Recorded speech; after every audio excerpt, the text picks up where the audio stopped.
Komisioni Zonal I Administrimit të Zgjedhjeve për Bashkinë Gjirokastër është pajisur me një pjesë të materialeve zgjedhore në ambientet e Pallatit të Sportit, ku është vendosur ky komision, kanë mbritur pajisjet elektronike të identifikimit, të cilat do të instalohen në 65 qendrat e votimit, si dhe tavolinat e monitorët e grupeve të numërimit.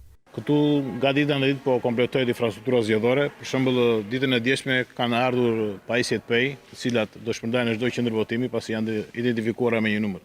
Gjithsecila qendër ka numrin e vet. Gjithashtu kanë ardhur tavolinat e numërimit, monitorët, të cilat do përbëhen, siç e dini, KZZ 81 ka 5 grupe numërimi, e përbën nga 4 anëtarë secila, të cilat I përkasin një anëtar I përket Partisë Demokratike, një Partisë së Lirisë, një Partisë Social-Demokrate dhe një Partisë Socialiste. Dhe këto grupe numërimi kemi njoftuar partitë politike të cilat konform ligjit do të sjellin ditën e nesërme të gjithë grupet e numërimit dhe listat e anëtarëve të cilët do numërohen. Gjithsesi çdo parti politike, siç e tham, do jenë 10 grupe numërimi, të cilat do të alternojnë me njëri tjetri, pasi një tavolinë nuk mund të numërojë jo më pak se 5 qendra votimi dhe jo më shumë se 10. Në listat e Bashkisë Gjirokastër numërohen 40.510 zgjedhës që do të votojnë në 65 qendra, ose 2 më pak se në zgjedhjet vendore të 2023-shit. Po sa të interesuar janë qytetarët gjirokastrit që kanë të drejtën kushtetuese të votës për të verifikuar emrat në këto lista? E keni verifikuar emrin në listat e zgjedhësve? Po.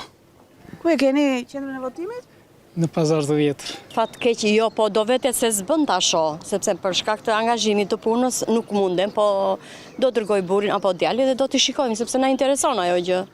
Do votojmë se s'bën. Kemi zgjedhje përpara në 11 maj. E keni parë emrin, e keni tek lista? Po e kemi qendër votimit në Manalatë, te qendra shëndetësore. E kemi parë, kemi verifikuar, gjithë familjet janë të shkruara në fletët. Kështu që nuk ka ndonjë shqetësim nga ana jonë. Në rang qarku, për parlamentarët e 11 majit, pritet të marrin pjesë nga diaspora 8.002 persona mbi 18 vjeç.